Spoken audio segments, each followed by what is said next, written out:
तो दोस्तों करता हूँ मैं अपनी कहानी को शुरू। और आज की कहानी का शीर्षक होने वाला है रास्ते का भूत। तो दिल थाम के बैठ जा और चैनल को सब्सक्राइब कर दो। तो करता हूँ अपनी कहानी को शुरू, ध्यान से सुनना। रवि नाम का एक लड़का दिल्ली की किसी फैक्ट्री में सफाई का काम किया करता था। उसके घर से फैक्ट्री करीब 5 किलोमीटर दूर थी। वो हमेशा अपनी साइकिल से ही फैक्ट्री जाता था, रोज़ ही। इस तरह आज भी वो घर से फैक्ट्री के लिए निकला। उसी रास्ते से पड़ने वाले एक चौराहे पर एक लड़की दिखी जो उसे गुस्से में घूर रही थी। लड़के ने भी उसे देखा और वह मुंह फेर कर फैक्ट्री चला गया। अगले दिन जब वह सुबह लड़की उसी जगह पर खड़ी थी और रवि को घूर रही थी, उसने पलटकर लड़की को नहीं देखा और सीधे अपने काम पर चला गया। रोजाना इसी तरह हफ्ते भर वो लड़की चौराहे पर खड़ी होकर रवि को घूरती रहती थी और रवि उसे अनदेखा करके फैक्ट्री चला जाता था। करीब 7 दिन बाद जब रवि फैक्ट्री जा रहा था तो उसे वो लड़की उस जगह पर खड़ी नहीं दिखी। रवि के मन में हुआ कि आखिर क्या हुआ होगा कि वो लड़की वहाँ नहीं है। रवि ने सोचा कि उस लड़की से कुछ पूछने या बात करने में भी डर लगता था, क्योंकि वो बुरी तरह से घूरती थी। इसी ख्याल के साथ वो फैक्ट्री पहुंचा और साफ़ सफाई करने का काम शुरू कर दिया। और वो जब काम ख़त्म करके शाम को घर लौट गया, उसके बाद वो लड़की उसे 1 हफ्ते तक चौराहे पर नहीं दिखी। एक दिन जब शाम को वो लड़का घर पहुंचा तो उसे अपने बेड पर एक चिट्ठी दिखी। उसने लिखा था, मेरा नाम प्रीति है, मैं 1 हफ्ते पहले रोज़ एक चौराहे पर दिखती थी।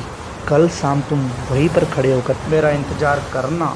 उस चिट्ठी में एक फ़ोटो भी थी जो उसी चौराहे पर खड़ी लड़की से मिलती थी।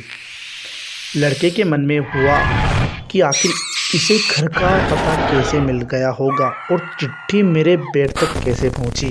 इसी सोच के साथ वो सो गया। अगले दिन उठकर जब काम में जाने लगा तो उसी चिट्ठी वाली बात याद आ गई। साइकिल से वो सुबह फैक्ट्री पहुंचा और दिन भर उसी लड़की के बारे में सोचता रहा। शाम को वो उस चौराहे पर पहुंचकर उस लड़की का इंतज़ार करने लगा। काफ़ी देर हो गई लेकिन वो आई नहीं। रवि इंतज़ार करके थक गया था, इसलिए वो घर और निकल गया। घर पहुंचते ही उसे सोचा कि क्यों न चिट्ठी पर लिखी हुई पते पर जाकर ही उस लड़की से मिल लिया जाए। रात होने को थी, इसलिए उसे सुबह सुबह ही उस लड़की के घर जाने की सोची। सुबह होते ही जल्दी तैयार होकर रवि चिट्ठी पर लिखे पते पर पहुंच गया। वहां जाकर उस घर की घंटी बजाई तो एक आदमी बाहर आया। उसने रवि से कहा कि मुझे प्रीति से मिलना है। यह सुनते ही वह व्यक्ति चौंक गया।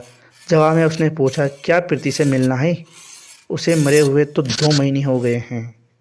एकदम हो गई ना शौक वाली बात। अब ये लड़की कौन थी अब आगे पता चलेगा। तुम्हें अब उससे क्या काम आ गया? यह सुनते ही रवि की होश उड़ गई। डर के मारे शरीर कांपने लगा। किसी तरह खुद को संभाल कर रवि घर पहुंचा और चिट्ठी को जला दिया। उसके मन में कई तरह के सवाल उठने लगे। उसने सोचा कि वो लड़की जो रोज़ मुझे दिखती थी वो भूत थी। मुझे एक भूत ने चिट्ठी भेजी। यह सोचकर वो घर में दुबक कर बैठ गया। उस दिन से रवि न तो रास्ते में किसी को देखता था और न ही किसी अनजान इंसान के बारे में सोचता था। तो दोस्तों इस कहानी से क्या सीख मिलती है? किसी अनजान इंसान के बारे में सोचना नहीं चाहिए और बिना किसी व्यक्ति की सही जानकारी के उसके घर तो बिल्कुल नहीं जाना चाहिए। दोस्तों इसी के साथ अपनी कहानी को करता हूँ एंड।